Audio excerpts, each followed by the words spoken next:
귀한 찬양 감사합니다. 20세기에 우리가 모든 사람들이 인정하는 가장 훌륭한 화가라고 불리는 피카소, 파블로 피카소. 피카소의 작품을 남들이 다 유명하다고 하니까 나도 한번 보면 아무 감동이 안 옵니다. 아마 웃으시는 여러분도 똑같을 거예요. 여러분이 피카소 작품을 봤을 때 역시 세계적인 거장이구나. 솔직히 느끼시는 분이 얼마나 되십니까? 제가 딱 봤을 때 처음에는 별로 이 우스꽝스러워. 초등학생이 그렸나? 그림을 너무 못 그렸어. 그죠? 그리고 또 좀 보면은 무섭기도 합니다. 사람을 너무 무섭게 그렸어. 막 눈, 코, 입을 정상적으로 안 그리고 비정상적으로 그린 데다가 아주 얼굴은 또 이렇게 어둡게 그리고 그런 얼굴 또 잘 쳐다보면 그래도 세계적인 작품이니까 뭐가 있겠지 하고 뚫어지게 쳐다보면 느낌이 좀 오기는 와요. 이렇게 몸은 건장한데 얼굴을 저렇게 시커멓고 무섭게 어둡게 그렸구나. 사람이 그렇구나. 사람이 이렇게 활달하게 자기 일을 하고 열심히 살아가는 것 같지만 인간 내면에는 숨길 수 없는 그 어둠. 그죠? 하나님을 떠나 방황하는 그 인간 내면 영혼에 그 숨길 수 없는 어둠. 또 얼굴을 보면 이게 얼굴이 정면인 것 같기도 하고 옆면인 것 같기도 하고 두 개를 포개놨어요. 그래서 앞을 보는 것 같기도 하고 옆을 보는 것 같기도 하고 피카소의 그림 그런데 이 우리 인간이 그죠? 이 앞을 보고 옆을 보고 이 불안해하는 특히 이 피카소가 활동하던 그 모던 시대에서 포스트 모던 시대로 넘어가던 시대 아닙니까? 객관적 진리가 있다, 과학적 진리 뭐 이것을 추종하던 산업화 이후의 시대에서 이제 그런 것들이 인간에게 행복을 줄 수 없고 우리가 기대하던 진리가 아니다라고 깨닫고 점점 이 세상에 진리가 어디냐? 그런 것은 없고 너와 내가 만들어가는 것이다. 진리는 우리 속에 있다.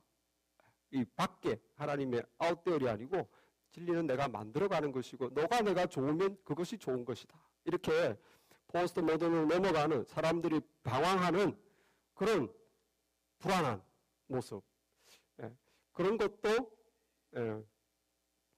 보여지는 것 같아요. 그러나 솔직히 말해서 이해할 수가 없습니다. 잘 보면 뭔가 인간에 대해서 그리는 것 같은데 그래서 실제로 그것이 느껴지긴 하지만 그렇다고 해서 정확하게 이것이 피카소가 바라는 뜻한 것이었구나라고 우리가 확신할 수가 어렵죠. 오늘 우리 함께 읽은 이 아브라함이 아들 이삭을 바친 이 사건은 우리가 생각해 볼 때 처음에는 아주 섬찟해요. 그죠? 아버지가 아들을 죽여야 된다. 하나님이 그걸 시켰다는 거. 섬찟하기도 하고 뭔가 하나님의 뜻이 있겠지. 우리가 뚜렷이 쳐다보기도 하고 이것이 역사적인 또 사건이었고 또 역사적으로 보기도 하고 그래서 우리가 뚜렷이 쳐다보면 뭔가 있겠지 하나님 말씀이니까 하고 보면 결국 거기서 우리가 놀라운 하나님의 복음의 진리를 발견하게 돼요. 복음의 진리가 놀랍게 이게 아름답게 정말 너무너무 이것보다 더 아름답게 묘사할 수 있을까 할 만큼 이걸 잘 쳐다보면 그 하나님의 놀라운 진리와 복음이 보이지만 그러나 우리가 그걸 확실히 보지만서도 그러나 그것을 완전히 이해하기에는 너무 큰 은혜 우리가 이해할 수가 없다는 고백을 하게 됩니다. 어떤 내용입니까? 이 내용은 이제 아브라함이 식구들과 함께 가나안 지역을 이곳저곳 헤매면서 그곳에 정착해 살죠. 그러다가 남쪽에 네게브 지역에 브에세바라는 도시에 살고 있는데 이렇게 자식도 하나님의 약속대로 놓고 이제 십몇 년이 지나서 이삭도 이제 티네이저가 됐어요. 그러니까 막 얼마나 이제 행복합니까?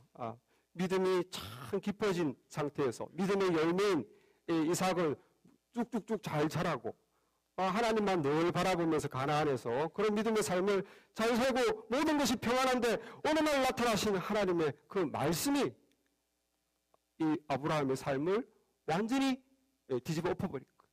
그 하나님의 말씀이 무엇입니까? 오늘 22장 22절 말씀에 여호와께서 이르시되 네 아들 네 사랑하는 독자 이삭을 데리고 모리아 땅 내가 내게 알려준 한 산 거기서 그를 번제로 드려라.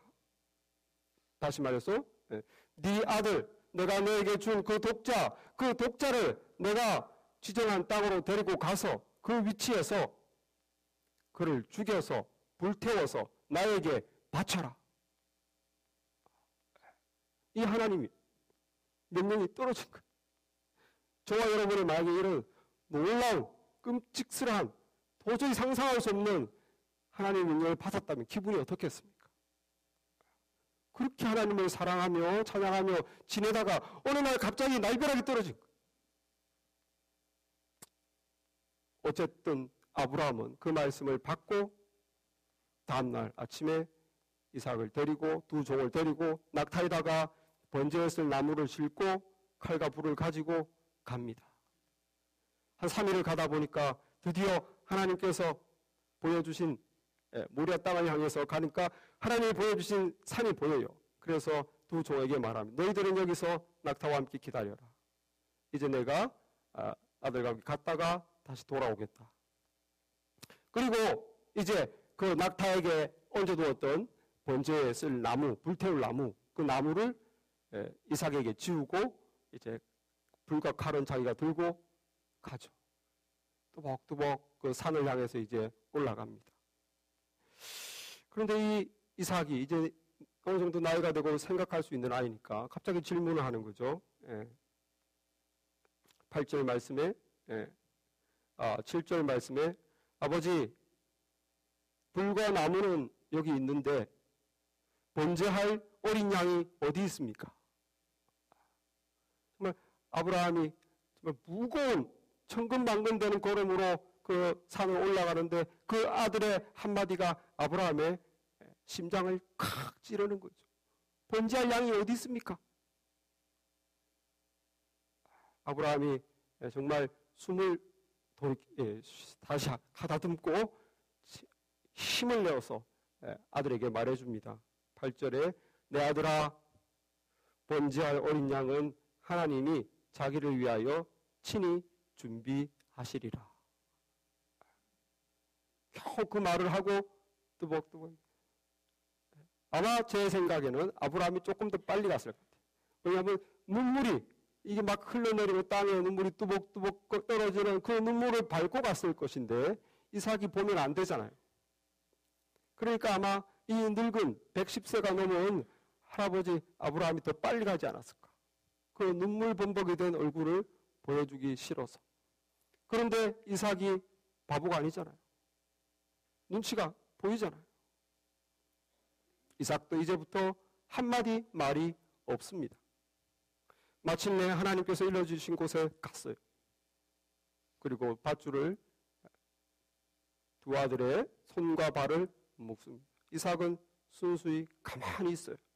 그리고 눕혀놓고 마침내 10절에 보니까 9절에 그 아들 이삭을 결박하여 제단 나무 위에 놓고 손을 내밀어 칼을 잡고 그 아들을 잡으려 하니 칼을 높이 들고 아들이 심장을 향해서 칵 찌르려는데 아브라함아 아브라함아 급한 하나님의 사자의 목소리가 들려요. 내 아들에게 손대지 말라. 아무 일도 하지 말라. 네가 네 아들 독자까지도 아끼지 아니하였으니 내가 이제 네가 나를 경외하는 줄 알았다. 하나님의 사자의 음성이 들렸습니다. 그 말을 듣고 이제 칼을 내려놓고 돌아보니까 양이 한 마리가 뿔이 수풀에 걸려 있는 거예요. 그래서 그 양을 대신 잡아서 이삭을 내려놓고 양을 올려놓아서 하나님께 번제를 드렸다 하는 것이 오늘 이 아브라함과 이삭의 사건입니다. 우리가 너무 잘 아는 내용이죠. 사실 이 아브라함이 이삭을 바쳤던 그곳은 지금 성지예요. 성지. 3대 종교의 성지입니다. 이슬람과 천주교와 기독교. 그래서 여러분들이 예루살렘에 가보시면 황금 사원이라는 데가 있어요. 이 지붕이 황금으로 되어 있고 황금사원은 또 다른 이름은 바위사원입니다. 옛날에 바위산에 세워졌다는 사원. 그래서 그 황금사원 사진을 많이 보셨을 텐데 지금은 이슬람 사원이죠. 그 안에 들어가 보면 한복판에 큰 바위가 있어요. 뻑뻑한 바위가 있어요. 그 성전 한복판에. 그곳이 바로 하나님이 보여줄 곳, 하나님이 환상으로 보여준 그 바위예요. 그래서 아브라함이 그 바위 위에서 이삭을 잡아 바쳤다 하는 것으로 다 알려져서 지금 3대 종교의 성지가 되어 있어요. 계속 이제 기독교 교회가 있다가 639년부터 이슬람이 그쪽 중동을 점령하고 나서부터는 지금 이슬람 사원이 있어서 손대지 못하는 곳이죠. 그래서 유대교는 계속 그곳에 다시 하나님의 성전을 지으려고 노력하고 있어요. 3차 대전이 일어날까봐 감히 이제 그렇게 못하고 있는데, 어쨌건 우리는 왜 하나님께서 그런 끔찍한 명령을 하셨는가? 왜 아버지가 자식을, 그것도 느지막하게 백세가 돼서 낳은 자식을, 그것도 하나님이 직접 주신 자식을 비참하게 죽여서 잡아 바치라고 이런 상상할 수 없는 명령을 하시는가? 우리는 그 실마리를 처음에는 이 장소에서 찾습니다. 장소. 하나님께서 아브라함에게 내가 너에게 보여줄 땅으로 가서 거기서 바쳐라. 이전에 보면은 이삭을 모리아 땅으로 가서 내가 내게 알려준 한 산, 하나님이 뭔가 알려줬다는 거예요. 한 산, 그 산에서 바치라는 거예요. 그래서 아브라함이 그 환상을 보고 하나님이 보여준 곳을 향해서 갔습니다. 3절에도 보면 하나님이 자기에게 일러준 곳으로 가더니, 마침내 9절에 보면 하나님이 그에게 일러준 곳에 이른지라. 여기서 하나님은 특별한 곳으로 가야 된다는 거예요. 어딘가 가서 바쳐. 그곳이 어디입니까? 모리아 땅에 있는 어떤 산이라는 거예요. 우리는 쉽게 말해서 모리아 산이라고 합니다. 그 산에 하나님께서 환상으로 큰 바위를 아마 보여주셨을 거예요. 그래서 이 아브라함은 올라가서 금방 알아챘어요. 여기가 하나님이 보여준 바로 거기구나. 왜 그 장소로 가야 됩니까? 하나님은 왜 그 장소를 보여주고 꼭 거기서 그 일을 해야 된다고 말씀하셨을까요? 1000년 뒤에, 아브라함은 BC 2000년 사람입니다. 지금으로부터 4000년 전 사람입니다. 아브라함 이후 1000년 뒤에 다윗이 이스라엘을 다 왕으로 이제 통일을 하고, 다윗이 새로운 수도를 정합니다. 새로운 수도로 옛날부터 이루어지던 높은 산에 있던 한 도시, 지금 800m 높은 그 산에 있는 도시 시온성이라는 도시, 그 도시를 자기가 다윗성으로 이름을 바꾸고 이제부터 여기가 우리나라의 수도다. 그곳이 바로 예루살렘입니다. 예루살렘 그렇게 높은 산 위에 있어요. 그리고 다윗이 죽고 나서 솔로몬이 성전을 지었는데 솔로몬이 바로 모리아 산 거기에 하나님의 전을 지었습니다. 역대하 3장 1절에 보면 솔로몬이 예루살렘 모리아 산에 여호와의 전 건축하기를 시작하니, 하나님의 전이 거기에 지어졌다는 거예요. 바로 그 장소에, 이삭이 바친 그 장소에 하나님이 성전을 짓도록 했어요. 그리고 또 1000년 뒤에, 지금으로부터 2000년 전에 예수 그리스도께서 예루살렘 가장 높은 골고다 언덕에서 돌아가셨어요. 거기가 어디입니까? 바로 예루살렘의 가장 높은 곳, 아브라함이 이삭을 바쳤던 곳, 솔로몬이 성전을 세웠던 곳, 바로 거기서 예수님이 피 흘려 죽으셨습니다. 왜 그렇습니까? 1000년 전에 솔로몬 성전에서 죽임당해서 온 이스라엘 백성들을 대신해서 양을 죽여서 우리의 죄를 용서하여 주시옵소라고 지성소에 들어가서 뿌렸던 그 피가 바로 그 1000년 뒤에 예수 그리스도께서 십자가에서 흘리신 피라는 말이에요. 아버지여, 번제할 양이 어디 있습니까? 하나님께서 말씀했습니다. 내 아들아, 번제할 어린 양은 하나님이 자기를 위하여 친히 준비하시리라. 하나님이 친히 준비하신 번제할 어린 양이 누구입니까? 예수인 줄 믿으시기 바랍니다. 하나님이 친히 준비하신 양, 예수 그리스도.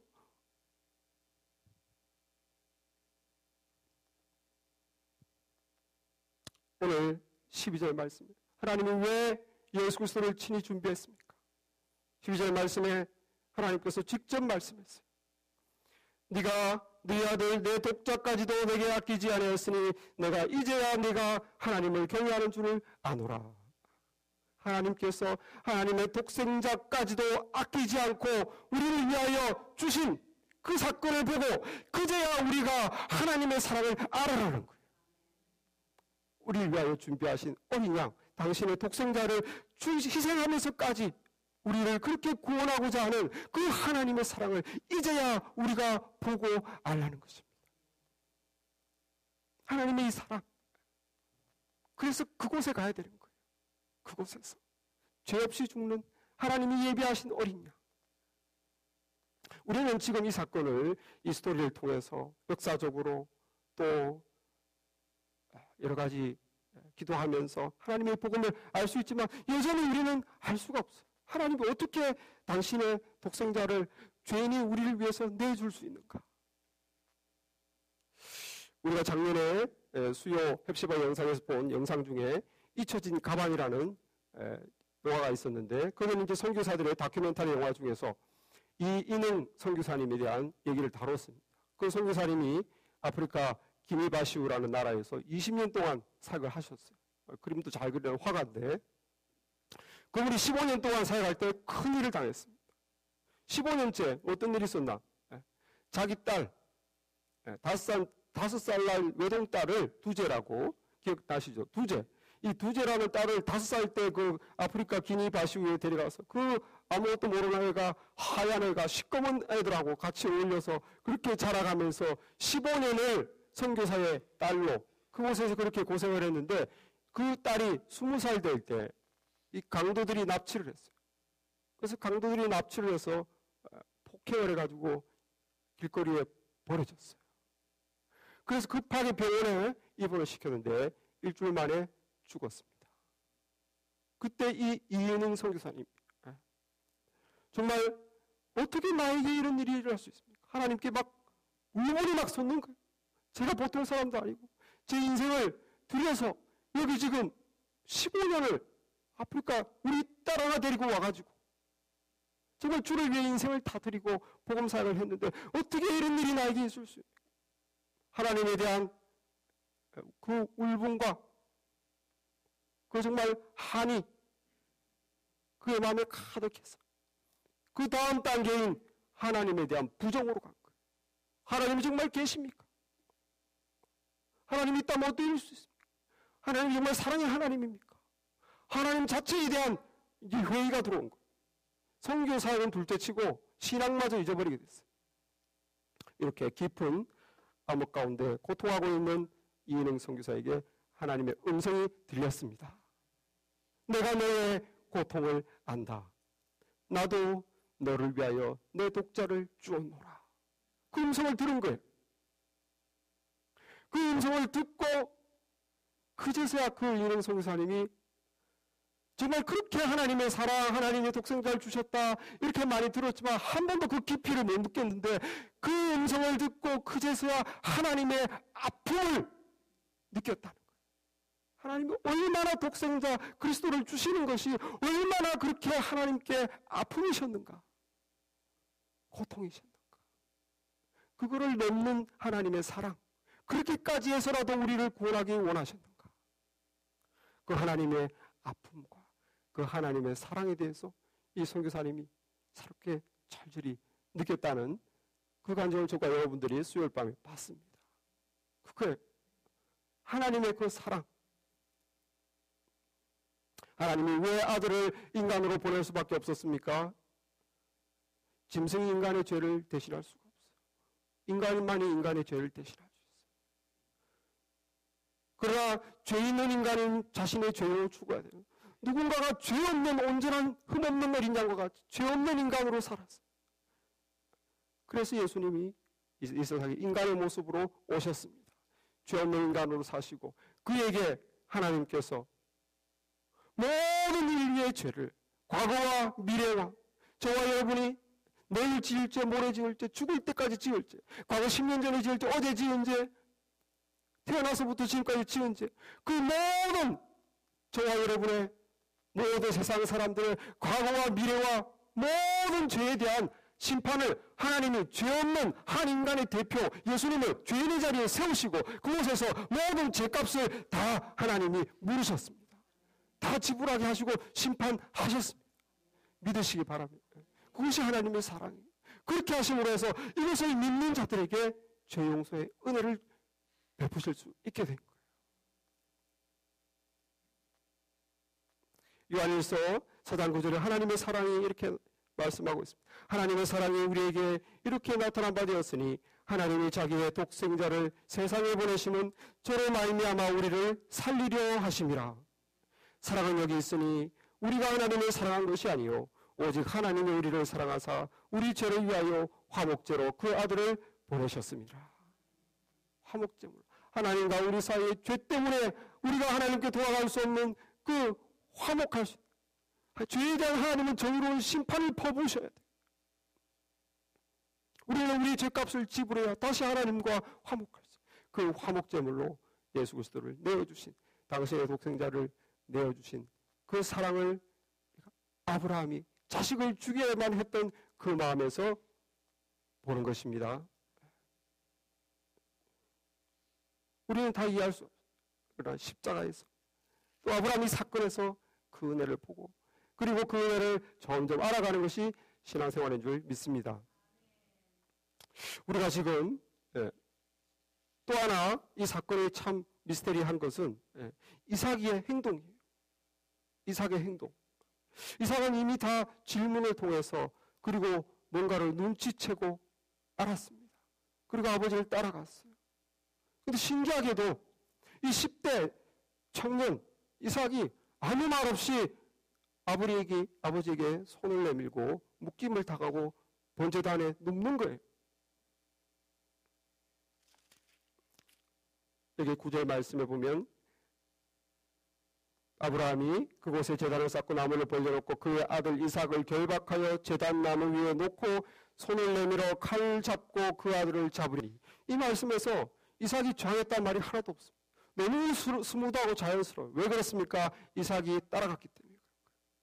아버지의 의도대로 자기를 던진 것이. 아무 저항 없이 아브라함의 뜻에 순종하는 이삭. 이게 너무한 것이 아니에요. 이 이삭이 누구입니까? 아버지의 뜻에 순종하여 자기를 희생한 이삭. 하나님 아버지의 뜻에 순종해서 자기를 십자가에 내어주신 예수 그리스도인 줄 믿으시기 바랍니다. 주님의 표상. 아브라함이 번제에 쓸 나무를 가지고 이삭의 등에다가 지우고 갔습니다. 자기를 희생시킬 그 나무를 지고 간 이삭 누구입니까? 십자가 골고다 언덕을 향해서 자기가 매달린 십자가를 들고 올라간 바로 예수 그리스도인 거예요. 그래서 침례요한은 미리 보고 보라 세상 죄를 지고 가는 하나님의 어린 양이로다. 미리 말씀했어요. 이사야서 53장 7절에도 그가 곤욕을 당하여 괴로울 때도 그 입을 열지 아니하였으며 마치 도수장으로 끌려가는 어린 양과 털 깎는 자 앞에서 잠잠한 양같이 그 입을 열지 아니하였도다. 이삭이 한마디 말 없이 자기 몸을 내어준 거지. 우리 주님께서 그냥 도수장에 끌려가는 양같이 하나님이시지만 지금 자기를 죽이려는 사람들을 한순간에 벌할 수 있지만 그냥 자기를 그냥 던져주셨어요. 십자가에 내어주셨어요. 이 사랑, 이 희생, 우리가 이 그림을 통해서 보지만 이해할 수가 없어요. 사실은 이해할 수가 없어요. 너무 크기 때문에 우리가 이해하기에는 너무 큰. 지금 미국에서는 극장가에 더 드랍박스라는 영화가 상영되고 있다고 그럽니다. 3월 달부터. 근데 그 영화는 한국에 계신 이종락 목사님의 에피소드를 영화화한 거예요. 이종락 목사님은 지금부터 한 5년 전부터 주사랑 공동체라는 사역을 시작했는데 그게 뭐냐면은 버려진 아기를 키우는 거예요.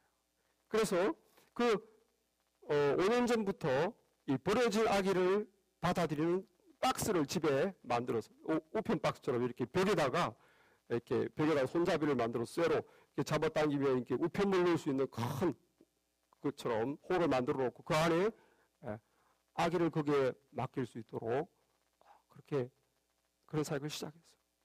어떻게 이렇게 시작했는가? 제가 그 글을 읽어보니까 5년 전에 자고 있는데 새벽에 전화가 온 거예요.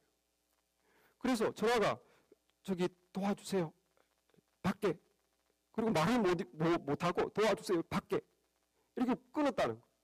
그래서 이 목사님이 밖에 뭐가 있나 싶어가지고 새벽에 나와보니까 생선상자가 있는데 거기에 하얀 천으로 깐난아기가 그 안에 있었다는 거예요.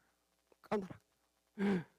몸을 만져보니까 너무 차갑게 지금 벌써 몸이 차가워졌어. 그래서 그 생선상자를 들고 안으로 들어가는데 큰 고양이가 한 마리 팍 지나갔다는 거예요. 그 생선 냄새를 맡고 고양이가. 그래서 이 목사님이 순간적으로 섬찟한 거예요. 만약에 내가 나오지 않았다면 이 버려진 아기가 고양이가 물어뜯어서 잡아먹고 고양이의 밥이 되지 않았어요. 그때 이 목사님이 안 되겠다. 이렇게 아기를 버리는 사람들이 많구나. 내가 이 사역을 해야 되겠다. 그때 그 목사님이 그때부터 이 사역을 시작한 거예요. 그래서 집에 박스를 만들었어요. 베이비 박스를 만들어 놓고 여러분 아이를 제발 버리지 마십시오. 어떤 사람은 장애라고 어떤 사람은 내가 너무 어릴 때 나와서 키울 수 없다고 우리 집은 너무 가난하다고 그렇게 버려진 애들 버리지 말고 여기다가 저에게 맡겨달라고 이렇게 베이비 박스를 시작한 거예요. 지금까지 5년 동안 629명 다 키워서 이제 성장할 수 있으면 이제 어떻게 고아원이나 이렇게 입양이나 이렇게 연결해주고 현재 자기가 19명을 입양하고 있어요. 그 중에서 19명 어디 연결이 안 되는 사람들은 자기가 입양해서 정말 그 아이들 보면은 다운 증후군으로 얼굴이 딱 봤을 때도 정상이 아닌 그리고 너무 빨리 나와가지고 어떤 애들은 900g 1kg도 안 되는 그렇게 버려진 애들. 어떤 애는 문해야 뇌가 없어요. 그래서 부모가 그냥 애를 버린 거예요. 너무 어떤 애는 너무 기형으로 생겼다고 버리고 너무 지능이 떨어진다고 버리고 너무 가난해서 키울 수 없다고 버리고 그런 애기들을 이제 이분이 60이 다 돼가는 나이에 밤새도록 잠 못 자고 애 우유를 먹이고 이렇게 하다 보니까 몸이 골병이 든 거예요. 그 척추가 다 휘었어. 목과 허리에 디스크가 생겼어. 팔과 어깨 근육이 다 파손됐어. 하도 긴 시간 이 나이 드신 분이 애를 우유를 먹이고 그렇게 힘드신데 어떻게 할 수 있냐고 묻습니다. 그 질문에 이분이 주님의 사랑이죠. 주님의 사랑이죠. 여러분 제가 이 아이에게 이렇게 우유를 먹이면 아기가 너무 사랑스럽습니다. 그리고 제가 이렇게 먹이면 너무 저는 행복해집니다. 저는 오히려 주님께 감사드립니다. 이 행복감을 맛볼 수 있다는 거. 그 아이가 너무 사랑스러워지고 또 그렇게 하니까 너무 내가 행복하고 그것으로 인해서 주님께 감사드립니다. 그랬어요. 여러분 어떻게 주님께서 하나님께서 우리 같은 하나님이 필요 없다고 내가 하나님이 되겠다고 그리고 더럽혀진 영혼을 위해서 하나님을 떠난 영혼을 위해서 하나님을 거부하는 영혼을 위해서 어떻게 우리를 위해서 자기를 희생할 수 있습니까? 여러분 우리 주님은 우리 하나님과 같이 우리를 창조하신 분이십니다. 우리 영혼을 만드신 분이에요. 우리에게 생명을 주신 분이에요. 주님이 우리를 아십니다. 하나님을 떠나 내버려두면 저 영혼은 죽는다. 하나님을 떠나 제 가운데 저렇게 내버려두면 저 영혼은 죽는다. 그걸 아시는 거예요. 그래서 우리 같이 더럽혀지고 또 완악하고 못생기고 우리 영적으로 얼마나 추합니까? 그러나 우리를 만드신 분이시기 때문에 우리에게 생명을 주신 영혼의 아버지 되시기 때문에 주님은 기꺼이 버려진 우리 영혼을 위해서 자기를 희생하신 줄 믿으시기 바랍니다. 주님의 눈에는 우리가 그래도 사랑스러운 거예요. 돌아온 하나님께 돌아왔을 때 우리 영혼이 우리를 보시고 그렇게 행복해 하시는 것입니다. 그것이 아버지 하나님의 행복이고 우리 주님의 행복이에요. 저와 여러분이 우리 주님의 사랑의 대상이고 행복의 대상입니다. 하나님께 돌아온 영혼, 세상 가운데 버려져서 내버려져 두면 그대로 죽을 수밖에 없는 그 죄 가운데서 결국의 심판으로 멸망으로 하나님과 영원히 분리될 수밖에 없는 그 영혼을 불쌍히 여기시고, 그 못난 영혼, 더럽혀진 영혼, 추악한 영혼, 못 깨닫는 영혼, 완악한 영혼, 교만한 영혼, 그 영혼을 품으시고 다시 생명으로 하나님께로 돌아오라, 우리를 품어주신 그 사랑이 바로 십자가에서 자기를 내어주신 우리 주님의 사랑입니다. 그래서 기꺼이 이삭 대신 희생된 순양이 되신 거예요. 이삭 대신, 저와 여러분 대신 기꺼이 희생되신 그 흠없는 순양, 그분이 우리 주님이십니다. 우리의 이 은혜를 솔직히 저와 여러분이 아멘 해도 다 이해할 수가 없어요. 우리는 이해하며 느끼며 그렇게 깨달아가며 그것이 우리의 신앙생활입니다. 믿음으로 받고 감사하고 그 은혜를 더 깨달을 수 있도록 깨닫는 저와 여러분이 되기를 바랍니다. 하나님의 도무지 이해할 수 없는 명령에 아브라함이 순종했어요. 그래서 하나님이 너무너무 감격해서 정말 믿음의 소상으로 이 아브라함이 세웠는데, 아브라함이 정말로 이 마지막 관문, 이 어려운 하나님의 테스트를 성공적으로 믿음으로 순종한 것에 대해서 하나님이 너무 감격해서, 너 하나님이 처음 아브라함을 만났을 때 했던 그 약속, 내가 너 축복하여 무수히 많은 자손을 주고 너로 하여금 온 민족이 너 때문에 복을 받게 하겠다, 그 약속을 다시 한번 말씀해 주십니다. 그 믿음을 보고 하나님이 축복하시는 거예요. 17절 말씀에 내가 너에게 큰 복을 주고 네 씨가 번성하여 하늘의 별과 같고 바다의 모래와 같게 하리니 내 씨가 그 대적의 성문을 차지하리라. 또 너의 씨로 말미암아 천하 만민이 복을 받으리니 이는 네가 나의 말을 준행하였음이니라. 믿음으로 순종한 결과는 뭡니까? 하나님의 축복의 약속. 축복. 어떻게 아브라함이 순종할 수 있습니까? 어떻게 자식을 죽이라는 그 하나님의 말에 어떻게 사람으로서 그를 10몇 년 동안 키운 부모로서, 그것도 100살 때에 낳은 부모로서 죽일 수 있습니까? 이것이 마지막 남은 미스테리예요. 그 답은 아브라함의 믿음입니다. 아브라함이 무엇을 믿었습니까? 내가 이 자를 분명히 죽일지라도, 내가 내 자식을 죽일지라도 하나님은 다시 살리실 분이시다. 그걸 믿은 거예요. 왜냐하면 아브라함이 분명히 사라의 몸에서 나온 씨가 네 자손이 될 것이라고 하셨기 때문에, 얘가 죽으면 더 이상 자손이 없기 때문에 내가 죽인다 할지라도 하나님은 반드시 살리실 그 하나님이시다. 그분이 생각하신다면, 그분이 뜻하신다면 못하실 것이 없는 하나님이시다. 그리고 그 하나님은 약속하신 바를 반드시 지키시는 하나님입니다. 그러므로 내가 순종해도 하나님은 이 아이를 살리실 것이다. 그 믿은 거예요. 히브리서 말씀에 11장 17절 이렇게 말합니다. 아브라함은 시험 받을 때에 믿음으로 이삭을 드렸으니 저는 약속을 받은 자로 돼 그 독생자를 드렸느니라. 저에게 이미 말씀하시기를 네 자손이라 칭할 자는 이삭으로 말미암으리라 하셨으니 저가 하나님이 능히 죽은 자 가운데서 다시 살리실 줄로 생각한지라. 하나님의 말씀을 믿고 이게 죽어도 살릴 것이다. 그래서 아브라함이 종들에게 하는 말이 낙타와 함께 여기서 기다리라, 우리가 너희에게로 돌아오리라. 아브라함이 이삭이 다시 살아나서 같이 돌아올 거라고, 우리가 돌아올 것이라고 종들에게 말했습니다. 여러분, 믿음이 없었다면, 아브라함의 믿음이 없었다면 하나님의 축복을 받을 수가 없었을 것입니다. 저희 얼굴에도 우리에게도 필요한 것은 믿음이에요. 믿음. 십자가에 베풀어 주신 그 하나님의 사랑, 그리스도의 희생, 무엇을 위한 것입니까? 무엇을 위한 것입니까? 우리의 축복을 위한 것입니다. 하나님과 주님의 그 십자가의 은혜는 오로지 우리의 축복을 위한 것이에요. 우리가 그 십자가의 은혜로 말미암아 죄사함의 은혜를 받고 이제 멸망과 사망이 아니라 심판이 아니라 생명으로, 용서로, 그리고 하나님의 자녀로 거듭나서 믿음의 자녀가 되어서 하나님의 축복 가운데 살아가다가 그리스도를 닮아가다가 그리고 영원한 아버지의 집에 들어가 하나님을 찬양하는 축복받는 자녀들이 되게 하기 위한 우리의 축복을 위한 희생인 것을 믿으시기 바랍니다. 오로지 우리를 위한 것이. 그래서 어떻게 우리가 것이 될 수 있습니까? 아브라함이 순종하여 이 축복을 자기의 것으로 받았듯이 우리가 아브라함이 믿고 순종했듯이 우리가 하나님의 그 십자가 은혜를 믿음으로 받아들이는 우리가 되기를 바랍니다. 우리가 십자가를 믿음으로 받으세요. 하나님이 왜 그렇게 독생자를 주셔야 했나?